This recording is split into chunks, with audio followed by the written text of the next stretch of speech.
وعلیکم السلام ورحمۃ اللہ تعالیٰ وبرکاتہ۔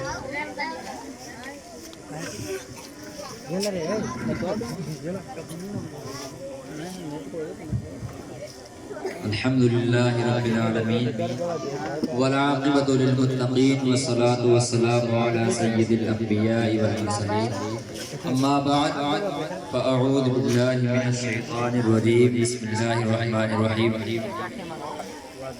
إذ يقول لصاحبه لا تحزن إن الله معنا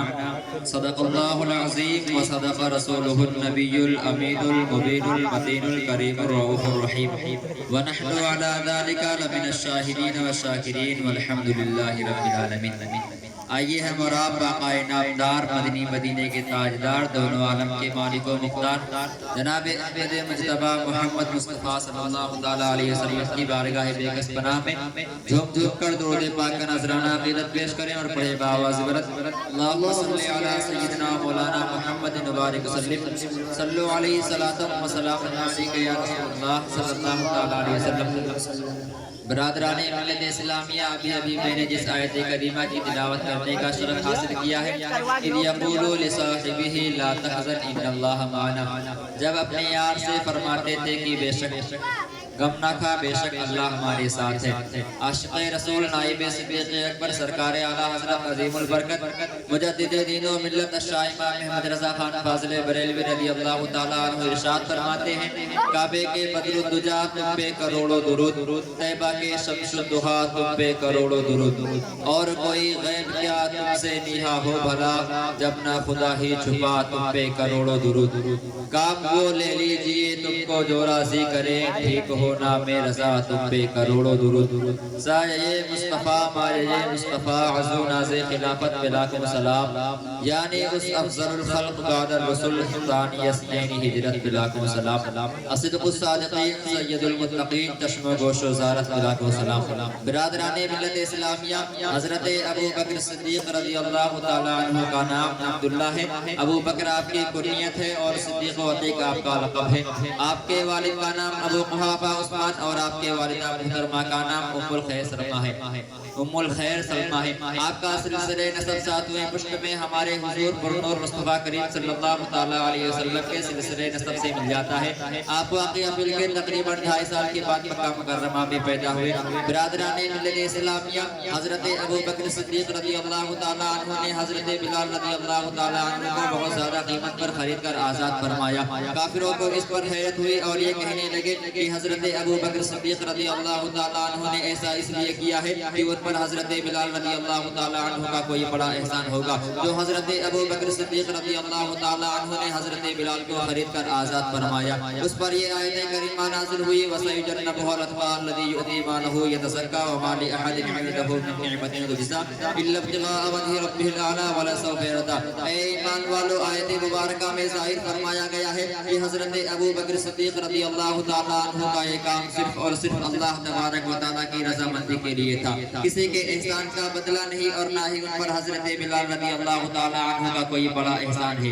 حضرت ابو بکر صدیق رضی اللہ تعالیٰ عنہ نے حضرت بلال کے علاوہ اور بہت سے غلاموں کو خرید کر آزاد فرمایا۔ اللہ کے پیارے محبوب صلی اللہ تعالیٰ علیہ وسلم نے جب کوہ صفا سے اسلام کی دعوت دی تو سب سے پہلے جس پاک قلب نے اسلام کو قبول کیا وہ حضرت ابو بکر صدیق رضی اللہ تعالیٰ عنہ کی ذات گرامی تھی، جس کی تعریف و توصیف میں اللہ تبارک و تعالیٰ نے اپنے قرآن مجید میں ایسی آیتیں نازل کی ہیں اور ان کے شان و عظمت میں خود نبی دو عالم صلی اللہ تعالیٰ علیہ وسلم نے ایسے فضائل بیان فرمائے ہیں جس سے حضرت ابو بکر صدیق رضی اللہ تعالیٰ عنہ تمام صحابہ میں ممتاز اور یگانہ نظر آتے ہیں۔ کون صدیق اکبر رضی اللہ تعالیٰ عنہ ہے جن کے والد بیٹا پوتا صحابی ہوئے ہیں؟ کون صدیق اکبر رضی اللہ تعالیٰ عنہ جن کے کردار و گفتار میں اقوال و افعال میں اللہ کے پیارے محبوب صلی اللہ تعالیٰ علیہ وسلم سے مطابقت تھی، جس کو حاصل نبی صلی اللہ تعالیٰ علیہ وسلم کی خلافت اور صحابہ اکرام کی امامت تھی، جو رسول اللہ صلی اللہ تعالیٰ علیہ وسلم کا یار غار تھا اور یار مزار بھی ہے۔ بیاں ہو کس زباں سے مرتبہ صدیق اکبر کا، بیاں ہو کس زباں سے مرتبہ صدیق اکبر کا، ہے یار غار محبوب خدا صدیق اکبر کا، لٹایا راہ اپنے گھر کئی بار اس محبت سے، لوٹ لوٹ کر حسن گھر بن گیا صدیق اکبر کا۔ برادران ملت اسلامیہ حضرت ابو بکر صدیق رضی اللہ تعالیٰ عنہ کا شمار سابقین اولین میں ہے۔ بعض صحابہ اکرام اور تابعین اعظام رضی اللہ تعالیٰ عنہ فرماتے ہیں کہ سب سے پہلے اسلام لانے والے حضرت ابو بکر صدیق رضی اللہ تعالیٰ عنہ ہیں۔ مشہور محدث حضرت میمون بن مہران سے کسی نے سوال کیا کہ سب سے پہلے اسلام لانے والے حضرت ابو بکر صدیق رضی اللہ تعالیٰ عنہ ہیں یا حضرت علی؟ تو انہوں نے یوں جواب دیا واللہ لقد آمن ابو بکر بالنبی صلی اللہ تعالیٰ علیہ وسلم زمان بحیر راہب، یعنی حضرت ابو بکر صدیق رضی اللہ تعالیٰ عنہ کو بحیر راہب کے زمانے ہی میں اسلام لا چکے تھے۔ اس وقت حضرت علی کرم اللہ تعالیٰ وجہ الکریم پیدا بھی نہیں ہوئے تھے۔ بعض صحابہ کرام اور تابعین اعظام نے فرمایا ہے کہ سب سے پہلے اسلام لانے والے حضرت علی کرم اللہ تعالیٰ وجہ الکریم ہے۔ اور کچھ حضرات نے یہ کہا ہے کہ سب سے پہلے اسلام لانے والے ام المؤمنین حضرت خدیجہ الکبریٰ رضی اللہ تعالیٰ عنہا ہے۔ ان تمام اقوال کی روشنی میں حضرت امام اعظم ابو حنیفہ رضی اللہ تعالیٰ عنہ نے یوں تطبیق فرمائی ہے کہ مردوں میں سب سے پہلے اسلام لانے والے حضرت ابو بکر صدیق رضی اللہ تعالیٰ عنہ ہیں، اور عورتوں میں سب سے پہلے اسلام لانے والے ام المؤمنین حضرت خدیجہ الکبریٰ رضی اللہ تعالیٰ عنہا ہے، اور بچوں میں سب سے پہلے اسلام لانے والے حضرت علی کرم اللہ تعالیٰ وجہ الکریم ہے۔ برادران ملت اسلامیہ حضرت ابو بکر صدیق رضی اللہ تعالیٰ عنہ ملک شام تجارت کے لیے تشریف لے گئے تھے۔ جب دن نے اپنی چادر نور کو سمیٹا، اجالوں کی جگہ اندھیروں نے اپنی کالی زلفوں کو کائنات پر وسیع و عریض کر لیا، یعنی رات ہو گئی تو قافلہ گرجا گھر کے قریب ٹھہر گیا، سارے قافلہ والے سو گئے۔ حضرت ابو بکر صدیق رضی اللہ تعالیٰ عنہ محو خواب تھے، خواب دیکھ رہے تھے، کیا دیکھا کہ چاند میرے قریب آ رہا ہے اور میں چاند کو اپنی گود میں لے رہا ہوں۔ خواب سے بیدار ہونے کے بعد گرجا گھر کے راہب سے خواب بیان فرمایا۔ راہب نے پوچھا کہ آپ کا نام کیا ہے؟ حضرت ابو بکر صدیق رضی اللہ تعالیٰ عنہ نے بتایا کہ میرا نام ابو بکر ہے۔ پھر راہب نے سوال کیا اے ابو بکر آپ کا خاندان کون سا ہے؟ حضرت ابو بکر صدیق رضی اللہ تعالیٰ عنہ نے بتایا کہ میرا خاندان قریش ہے۔ پھر راہب نے سوال کیا اے ابو بکر آپ کا وطن کہاں ہے؟ حضرت ابو بکر صدیق رضی اللہ تعالیٰ عنہ نے بتایا کہ میرا وطن مکہ ہے۔ پھر راہب نے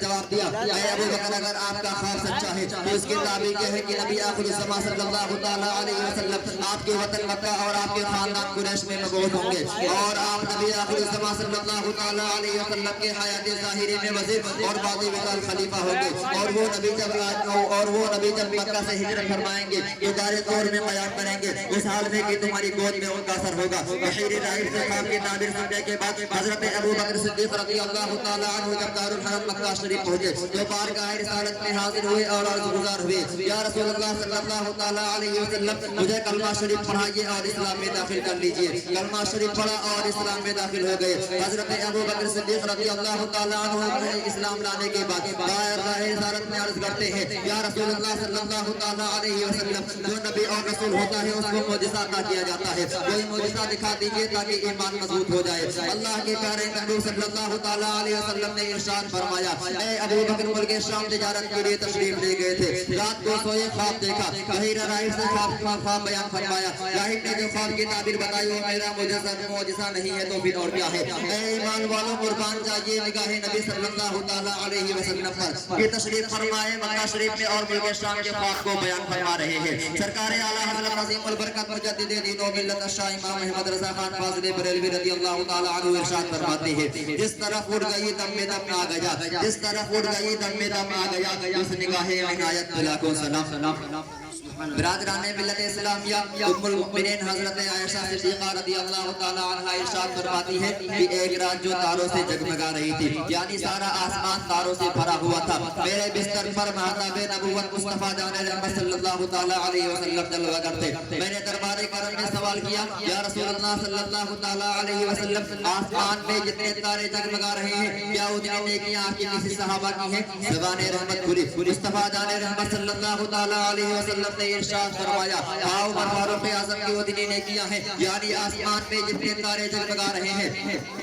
پھر حضرت عائشہ صدیقہ رضی اللہ تعالیٰ عنہ فرماتی ہے میں نے پھر عرض کیا یا رسول اللہ صلی اللہ تعالیٰ علیہ وسلم ابو بکر یعنی میرے باپ کی نیکیوں کا کیا حال ہے؟ اللہ کے پیارے محبوب صلی اللہ تعالیٰ علیہ وسلم نے ارشاد فرمایا عمر فاروق اعظم کی تمام زندگی کی نیکیاں حضرت ابو بکر صدیق رضی اللہ تعالیٰ عنہ کی ایک نیکی کے برابر ہے۔ برادران ملت اسلامیہ آپ لوگوں نے کیسی پیاری حدیث سنی، یقیناً ایمان کو تازگی میسر آئی ہوگی کہ اللہ تبارک و تعالیٰ نے کیسے شان و شوکت حضرت ابو بکر صدیق رضی اللہ تعالیٰ عنہ کو اپنے پیارے محبوب صلی اللہ تعالیٰ علیہ وسلم کے سچی غلامی کے صلے میں عطا فرمایا ہے. گویا نگاہ نبی میں گویا نگاہ رسول صلی اللہ تعالیٰ علیہ وسلم میں حضرت عمر فاروق اعظم بھی ہے اور ان کی نیکیوں کی تعداد بھی ہے اور آسمان کے ستاروں کی تعداد کا علم بھی ہے. بلکہ ہمارا ایمان تو یہ کہتا ہے کہ زمین ہو کہ آسمان، فرش ہو کہ عرش، ہمارے سرکار مدینے کے تاجدار کے نظر میں مثل ہتھیلی ہے. سرکار اعلیٰ حضرت فرماتے ہیں اور کوئی غیب کیا تم سے نیہا ہو بھلا،